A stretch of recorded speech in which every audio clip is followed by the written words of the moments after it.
States first and what happened in February. Let's do U.S. first because because I'm looking at something here from that NOAA link. Okay.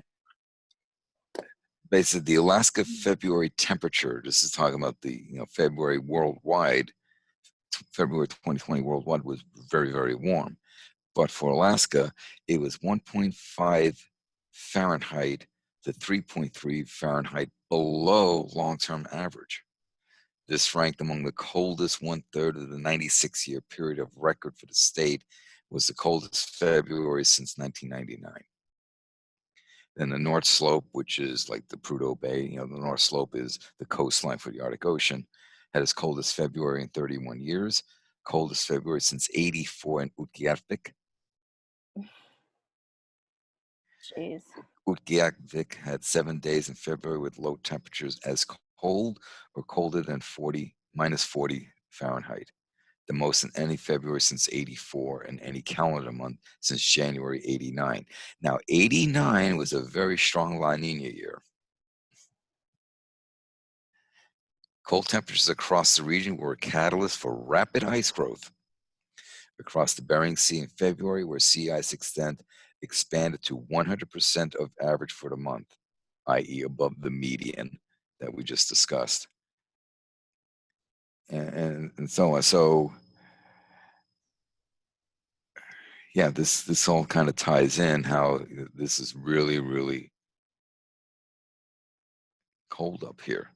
Right. Compared to the other 48 states. Right, and they talk about that much above average temperatures we observe across parts of the mid-Atlantic and Northeast, as well as portions of California and Florida, New Jersey, Rhode Island ranked third warmest, Maryland, Delaware, Connecticut ranked fifth warmest. Below average temperatures were observed across portions of the Central Rockies to western Texas during February.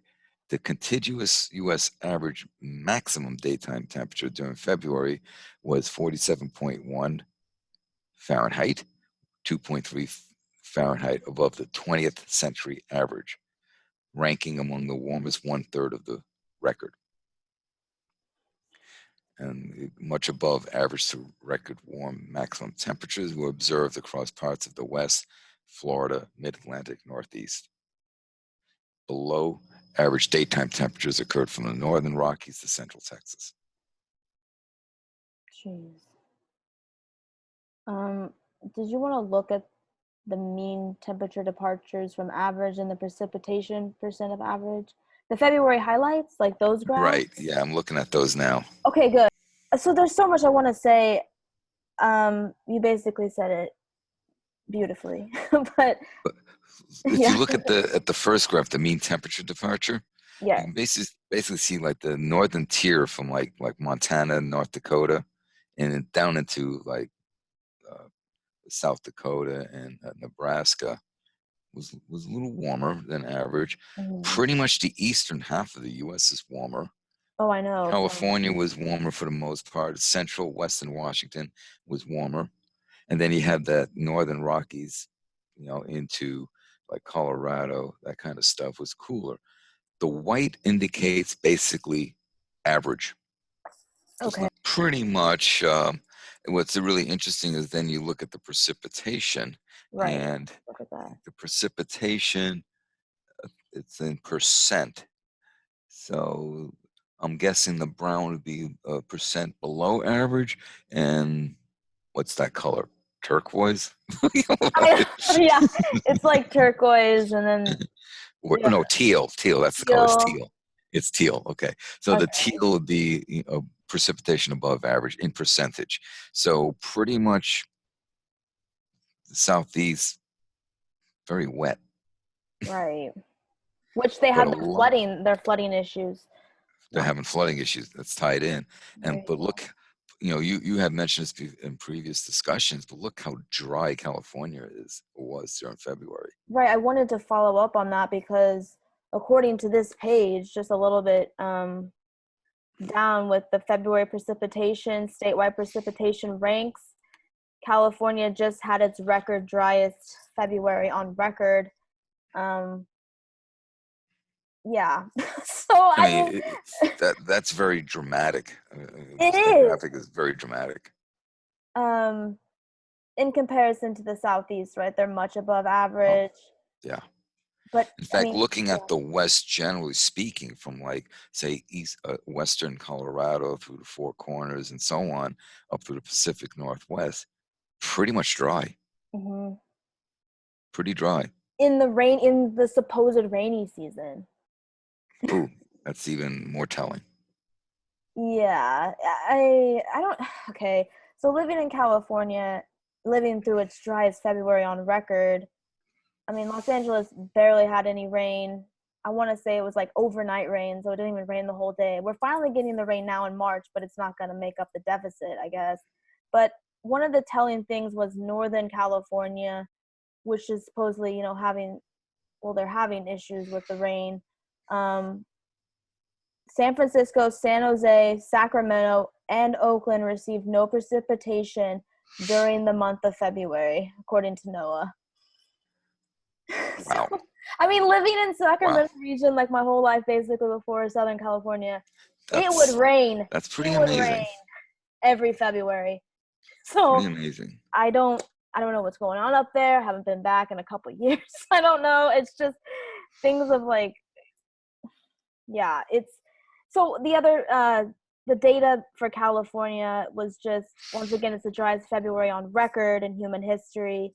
It had 0.20 inches of precipitation, which is the record driest. The second record driest was 1964, back with LBJ as our president, with only precipitation of 0.31 inches. Wow. So it's even drier than 64. Right.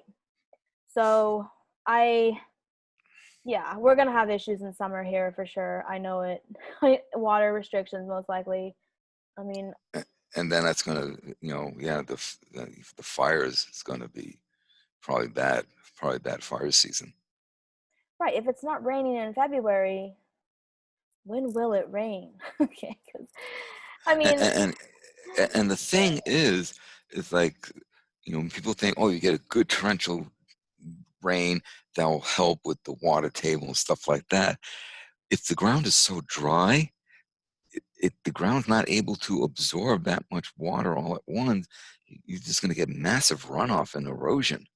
You actually need really very, very long, prolonged, nice rain, not torrential rain, but just prolonged, steady rain for the ground to get rehydrated, if you will, which will right? then allow it to absorb the water to fill up the water tables and not run off.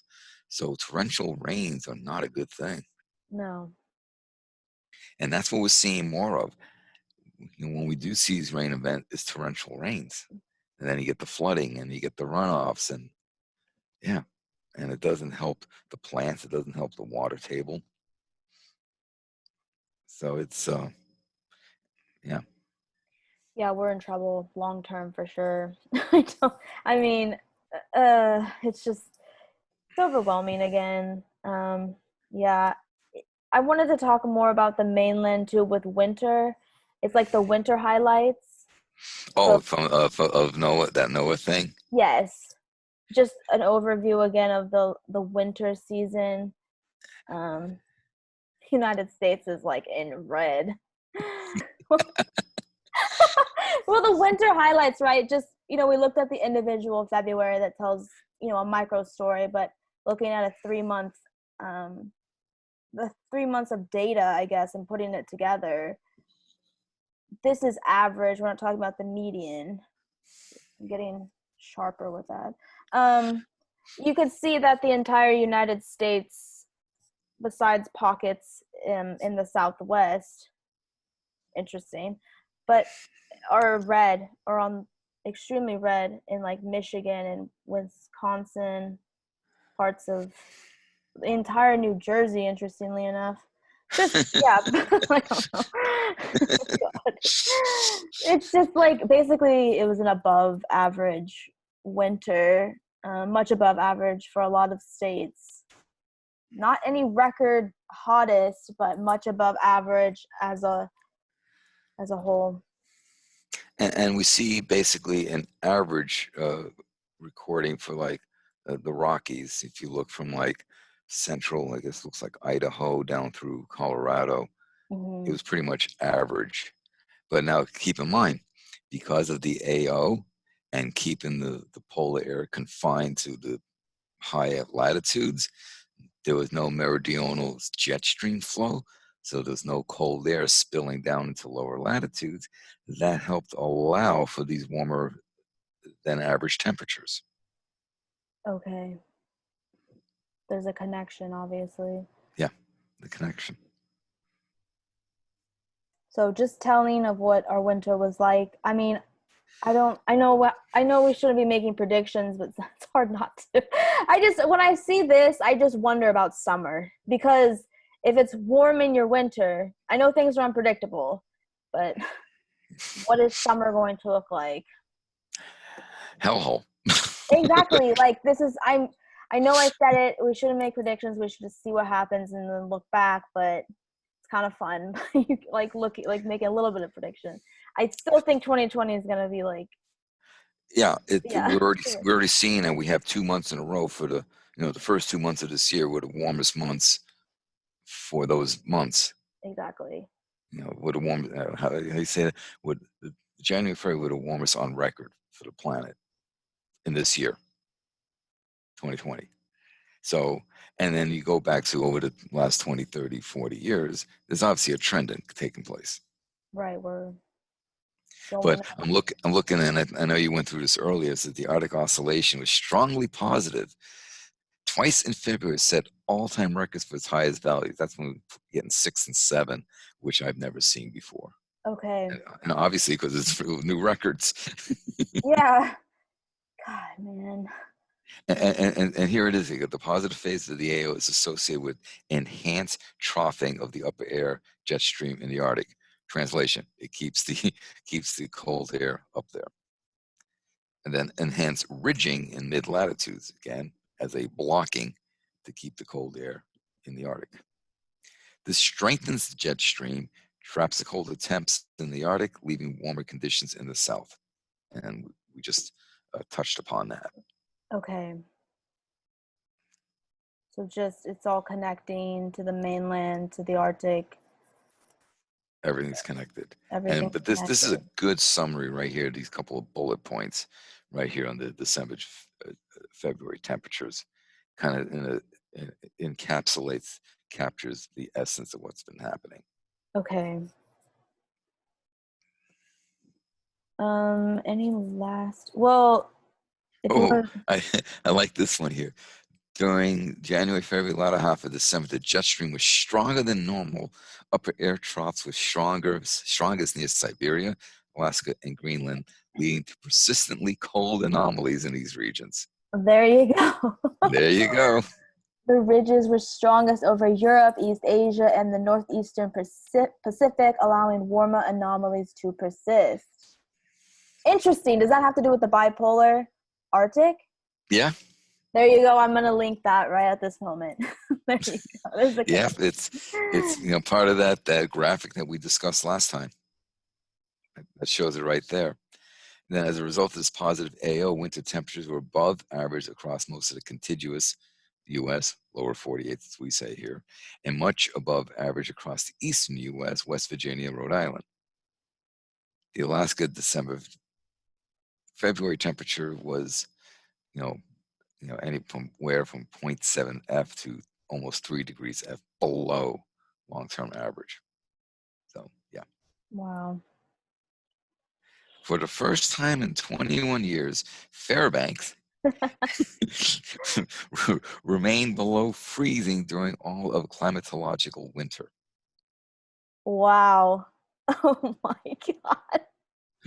So If you survived. You survived an Alaskan winter.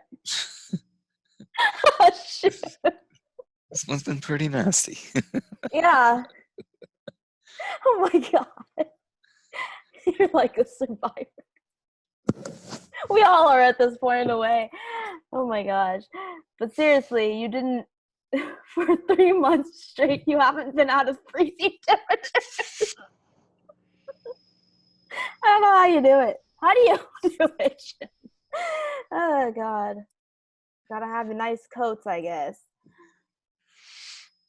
Yep. Oh my gosh. Wear layers. Well, I guess this is good for the ecosystem for at least the winter. At least for this year, right? Yeah, we'll see 2021, but I don't want to think about that yet. It's too much. Let's focus on this year. But that's insane. As you know, another way of saying Yeah, wow. it's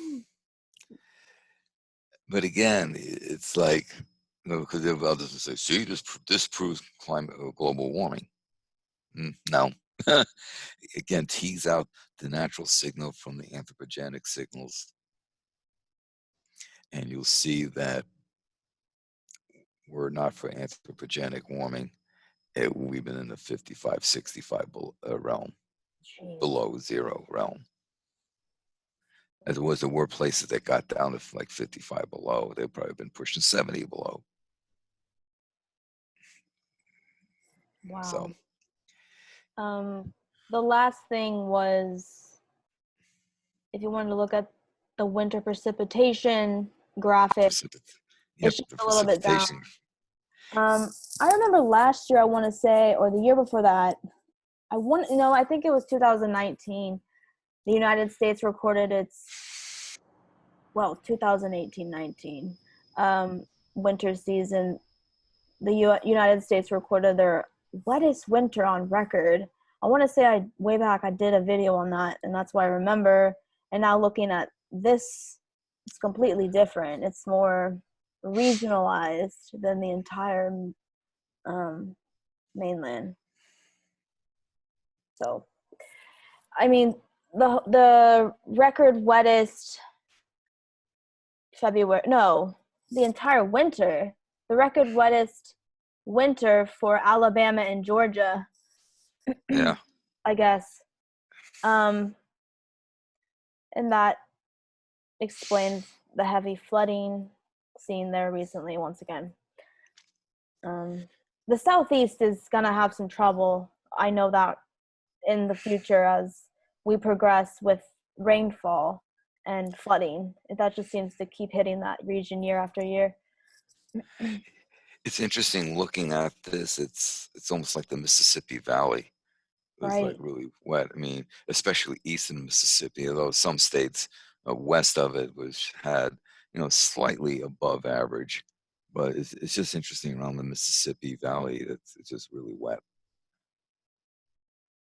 And I bet I wonder if the Great Lakes stayed open. No, this did not freeze up, because that also adds a lot of moisture. When the Great Lakes don't freeze, you probably heard of the term lake effect snows. Mm-hmm. That's when you get the moisture off the Great Lakes, and it just pummels the shit out of like Ohio, Pennsylvania, and New York. He just drops a boatload of snow called lake effect snows. And just looking at basically that graph there, I can't help but wonder, there's probably a lot of moisture from the Great Lakes that was being dumped. Right, which is not good for that region. Um, it's just long-term effects are, questionable and concerning. Just, what's going to happen to the eastern United States. Yeah, I mean, most of the Gosh. most of the eastern United States was, above average. Then you get much above average and really record wet. It's this, except for Vermont and Maine was average or near average. And it Okay. looks like Jersey, Delaware, and Maryland were about near average. Kind of quickly looking at it. And then out west, you have California, Nevada, Utah, Montana were below average for the 3 months. And not surprising, Washington State was a little wet. The Yeah, rest of it, like Oregon, Idaho, Wyoming, all those other guys, Texas, pretty much around average. that's good. Well, you would think. And that's over the 3 months. You know, Okay. Right, the entire winter. Yeah, December, January, February. because we talked about earlier how February was really dry. That's 1 month, and it was record dry. But this is looking at 3 months, so that tells me that January and December, you guys probably had some precipitation taking place. We did, at least down here in Southern California, there was a little bit. A little bit. So that probably helped uh, bring down that index to just below average, not like record dry or very much below average. Okay, you know what? I do remember in December there was some rain around like Christmas and New Year's. Oh, So, but okay. and just a little bit in February here, but obviously none in Northern California in some places. But yeah, so overall the state is below average for those 3 months. That's probably going to be bad for the almond farmers. I Because know. almond requires a lot of water. I know, Jim. This isn't good considering, California's economy is, the middle of the Central Valley is agriculture Right. based, and Yeah. the consequences are going to be severe if we're dealing with record driest in like a single month. Yeah. I mean, it's just, Yeah, there's a lot to say, but it's just like it takes your breath away.